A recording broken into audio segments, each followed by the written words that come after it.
I told you can't trust these. Now, Puffy done killed Tupac, man. 50 Cent went on stage last year and said this. Maybe I said because he got Tupac. You know, and I know, that everyone believes that Diddy was involved in both these shootings and had a direct involvement in your brother's death. That is what the streets have said for 27 years. That's why 50 Cent said it. That's why Eminem has said similar stuff. Would you be comfortable saying that you believe Diddy had nothing to do with it? No, I wouldn't be comfortable saying that because I don't know. If you look at all the theories, the theory involving him is quite high on the list. Ron, any comments? Any comments on the trial so far? The opening statement? He's having his day. He's having his day? He's having his day. We trust the justice system. Thank you, sir. Netflix's newest documentary series charges straight into the legacy of Tupac Shakur, delivering a sharp, gripping examination of his life and tragic end that reignites long-standing debates with renewed force. Instead of pointing fingers, it dissects the volatile cultural landscape, escalating rivalries, and swirling public theories tied to influential figures like music executive Sean Diddy Combs, reframing unanswered questions with deeper insight and modern clarity. The result is a bold, high-impact perspective that challenges viewers to reconsider one of hip-hop's most powerful and enduring mysteries. Yeah, check this out. We don't talk about things that are nonsense. We don't even entertain nonsense, my brother. So we're not even going to go there, with all due respect, but I appreciate you as a journalist asking. Thank you. Because you listen, 7 years ago, I'd have been like, yo, did you hire somebody to kill Pac? But no, you do it like a journalist. Yeah, no, I mean, we wouldn't even get into nonsense like that. You know what I'm saying? It's nonsense. Sean Combs. The Reckoning traces Diddy's rise to the top of hip-hop, charting his transformation into a dominant cultural force long before recent legal troubles entered the conversation. The series revisits his strained and increasingly volatile history with Tupac Shakur, a rivalry that Tupac's cousin William, Eddie, Mean describes as steadily intensifying over time. Set against the explosive backdrop of the East Coast, West Coast feud, the documentary captures an era defined by pressure, ambition, and fractured alliances, with first-hand accounts revealing how competition and power struggles fed years of rumors and unanswered questions surrounding Tupac's 1996 death in Las Vegas. Former president of Bad Boy, Kirk Burroughs, who alleged during this time, Diddy had him hiring a whole bunch of people and getting cars to drive to Las Vegas. And he is now very curious into why Diddy wanted to do this. And he said, in his opinion, he now believes that Diddy was behind. Williams speaks with striking honesty, portraying the tension between the two icons as intense, deeply ingrained, and impossible to dismiss, while suggesting that Tupac's rising power and independence may have unsettled those around him. He avoids assigning fault, instead urging audiences to step back and view the story through the lens of the turbulent 1990s, an era where chaos often blurred truth and intent. Music insider Gene Dio reinforces this view, noting that the competitive pressure surrounding both artists was relentless and may have weighed heavily on Diddy, adding further complexity to an already explosive and defining moment in hip-hop history. And change Biggs and Bad Boy in image. I get around, talked about how fly you was, how many girls you mess with, how many cars you drive, how much money you got, what you willing to do. He took his image. Pac was the first one on the scene wearing Versace shirts. He went and got the same Versace shirts Pac had. Which, alright, some dudes would do that. You would never catch me wearing something else, something that somebody else got. He was knocking down all the women that he thought Pac was knocking down. And what I mean is having sex with them. Why would you want to have sex with women you know for sure a dude that was once cool with you? Expanding on Williams' perspective, Tupac's brother Maprem Shakur makes it clear that the story surrounding Tupac's death is far from settled, insisting it still deserves rigorous and honest scrutiny. He maintains that uncovering the truth requires revisiting every layer of that volatile era, from the charged cultural atmosphere to the key figures operating within it, arguing that only by re-examining the full scope of influences and connections can a clearer understanding finally emerge. Diddy is going to take this case because Keefe D is people that he name dropped that you want to see if they're going to investigate. Yeah, absolutely. That's why I'm curious to see how they plan to deal with the case, because he, in his own admissions, mentions other people. You know, are they going to say what happened to these people? Yes, Puffy being one of them. I don't know where that's going to lead, but I do believe there were accomplices, and I don't think all of them have been looked at. So, you know, because over the years, you know, it's a lot of years, you know, amongst the family, we talk, we want to figure it out too. We thinking certain things too. So, you know, we're waiting to see if we can trust this process. I feel like it's bigger because I haven't heard anything about that part of the story from the prosecutor's office. I haven't heard anything about Puffy from the prosecutor's office, even though Keefe D implicates him on these videos that they claim they're using to indict him. Even you got a Crip affiliate from somewhere, but you still not gonna talk about the guy that he mentions by name on the thing. Yeah, I mean, you know,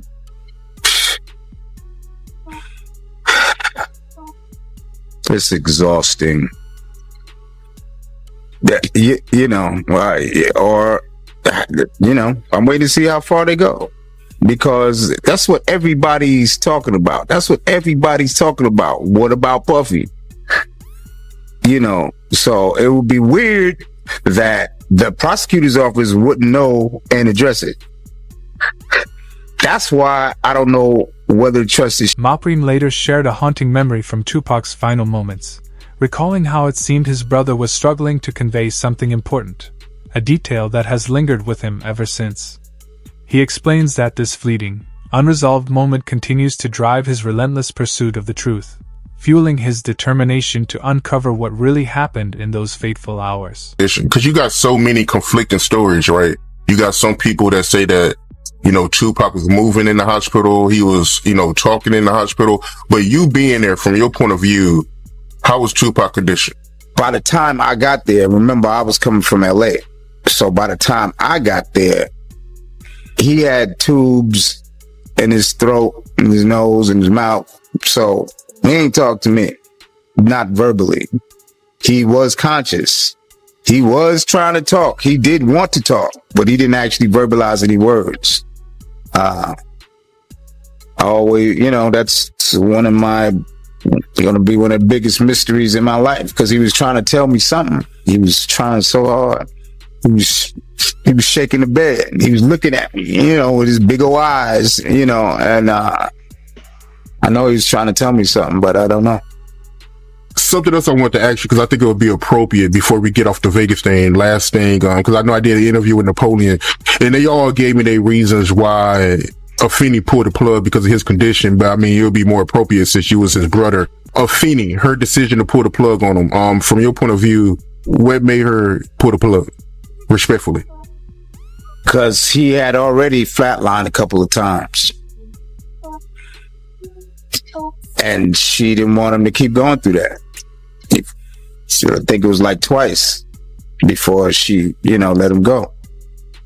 And that's reasonable. You know what I mean? When I was, you know, when I found out. Eric Burroughs, a former Bad Boy executive, reflects on how the tension between Tupac and Diddy may have shaped the chaos of the era more than he first realized. William echoes this, noting that as Diddy propelled Biggie's meteoric rise, Tupac pursued his own independent vision, creating a competitive dynamic that intensified friction. From William's view, Diddy may have hoped for a creative alliance with Tupac, but their diverging goals only escalated conflict, culminating in Tupac's 1994 Quad Studios visit, an ambush that left him seriously wounded. Although Diddy, Biggie, and others were reportedly present, authorities never tied them to the attack, yet Tupac's later doubts kept speculation alive. Diddy consistently denied any involvement, while music insider Gene Deal frames the shooting as a reflection of the era's extreme pressures and volatility. Together, these perspectives capture the tangled web of ambition, rivalry, and loyalty that define 1990s hip-hop. Tupac was going to get robbed at Quad Studios? Well, I don't think I'm not going to say he knew exactly he was going to get robbed, but he knew he was going to get dealt with. Because he was up there with Andre Harrell, and he was with Jimmy Henchman. And even though I think Pac may have owed Jimmy some money, or he was being disrespectful with Jimmy, and Jimmy ain't the type of dude that you was going to be disrespectful for, because he had some real wolves. And Jimmy was about it himself. You know what I mean? So now, in that essence, Puff is up there in the office with him. They know they about to deal with Pac, you know what I'm saying? I don't know the extent that Jimmy told him what they was going to do to Pac, or he's going to get dealt with or whatever like that.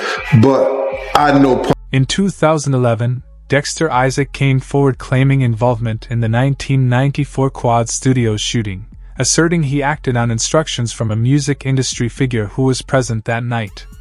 His account added a new layer to an already complex and contested story, feeding into the extensive web of testimonies, claims, and speculation surrounding the incident.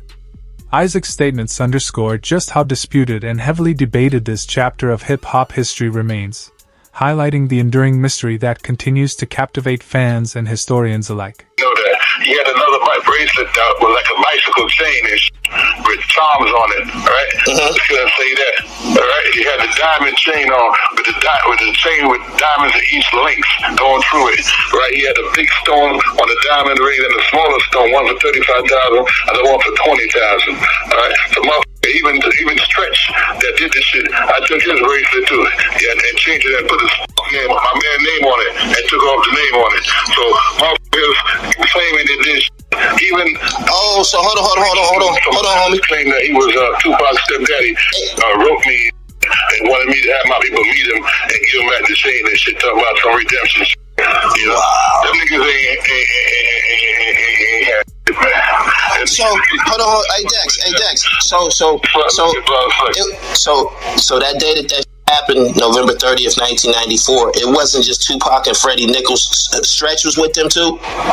Stretch was with them too, yeah. Stretch set the whole shit up. He was in cahoots. He was giving us play-by-play where they was at. On their way there, he was in communication with Jimmy and shit. You know, Jimmy promised him two big eggs and shit. Wow, so he sold Pac out for a quarter brick, basically. Yeah, basically. Yeah. And Boy too. Wow. Yeah. Jimmy Henchman strongly denied any connection to the Quad Studios attack, insisting he played no role in the incident. His statement adds another layer to the conflicting narratives, highlighting just how much uncertainty, debate, and unresolved questions continue to surround this infamous chapter of hip-hop history. A big frame picture, photograph on one of your walls, and it had Tupac on it wearing a Henchman Entertainment t-shirt. Now, a few years ago, there was a guy named Dexter Isaac that came forward who claimed that you were connected to the Tupac shooting. Do you have anything to say about that? No, 100%. I've never ducked from answering any Tupac questions, which I could understand if I don't know how Quad Studio morphed into, like I was in Vegas and was part of the shooters that actually ended in his demise. And let me say, me and Tupac were friends.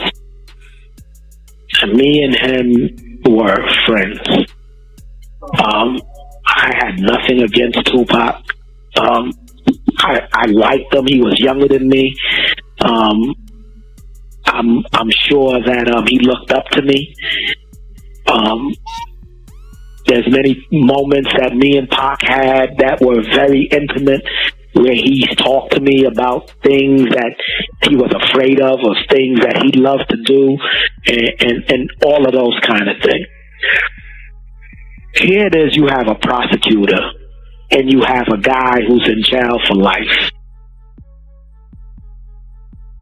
When they pulled Dexter down to interview him in regards to what he knew about me and Tupac and so on and so forth, I have no doubt at this point that Dexter probably was the guy or one of the assailants on Tupac. But Dexter's story just doesn't make sense. Dexter tells a story that I wanted a ring for my fiance, and so I tell him to get the diamond ring from Tupac so I can give it to my fiance, and so on and so forth. He tells this magical story.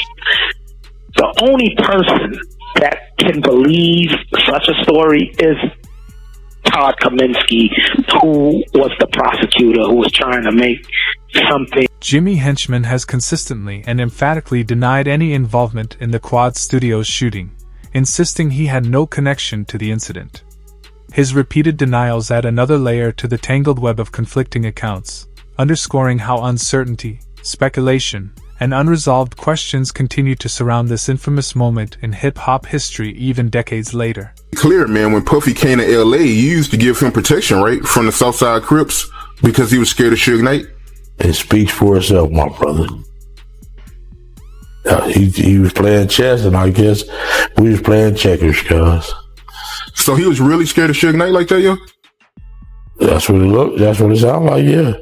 Gene Dio recalls feeling real fear as tensions mounted, observing that the feud around Tupac surged dramatically after the release of Hit 'Em Up.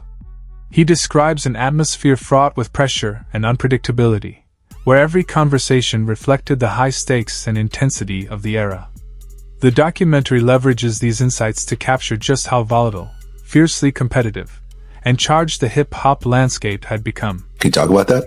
Yeah, so there's, Keefe D claims that there is this ongoing conversation. It happens on 3 different occasions, but most specifically when he and Puffy are at this place called Greenblatt's Deli on Sunset. And they're there. Things have spiraled out of control. Puffy's really concerned about, the welfare of his safety. And he tells Keefe D, man, I just need you to take care of this situation with Suge and Tupac. It's out of control. Tupac's on vinyl talking about killing all of our kids when they grow up. And, it's just become this really serious conflict. And he says, I just need you to take care of him. And Keefe D's like, that's no problem. That's what we do. And so an agreement was made, according to Keefe D, for an amount of money. And they kind of just let it go at that point in time. But of course, Keefe D knows in the back of his mind, this is what Puffy wants done. And they all end up out in Las Vegas. Suge's out there. Before things I want to talk about Vegas. So when you say that Keefe got offered an amount of money, according to him, was there a dollar amount? Yeah, so there was a dollar amount. But I think that, the nuances of this conversation are that, like, now I'll give you $1 million, whatever it takes. It's like exaggerated speech. But of course, when we interview Keefe D, he's like, yeah, that's the agreement amount was $1 million. So according to Keefe, he's claiming that Puffy offered him $1 million to kill Suge or Tupac? Both of both. Yeah, both their names came up. And according to Keefe D, he says, Tupac's put himself on the list by all the talking that he was doing. But it was really about Suge because it was Suge's muscle. Beyond Tupac, the documentary explores how Diddy has remained at the center of speculation surrounding other major moments in hip-hop history. Whether grounded in fact or fueled by rumor, these stories have amplified the scrutiny he has faced throughout his career, shaping public perception in an era marked by rivalry, ambition, and relentless intrigue. Dollars to try to take out Tupac and Suge Knight. Investigators early on already zeroed in on Keefe D because he is the uncle of Orlando Anderson, who was the main suspect in Tupac's unaliving. During this time, they believe that Keefe D was also in Vegas, and this is things that we have heard him say over the years in his multiple interviews, and one reason why he's on trial for the unaliving of Tupac. But then investigators really started to get curious when they found out that Keefe D was at the Peterson Museum the night that Biggie was unalived. Back in 1997, at the height of this investigation, police actually raided Keefe D's house for gang activity, and they seized one of the vehicles that were at his house because it matched the Chevy Impala description of the person who drove away after Biggie was unalived. Keefe D was a shot caller for the Southside Crips and the uncle of Orlando Anderson. It was determined that Keefe D had been in Las Vegas along with his nephew Orlando the night Tupac was shot.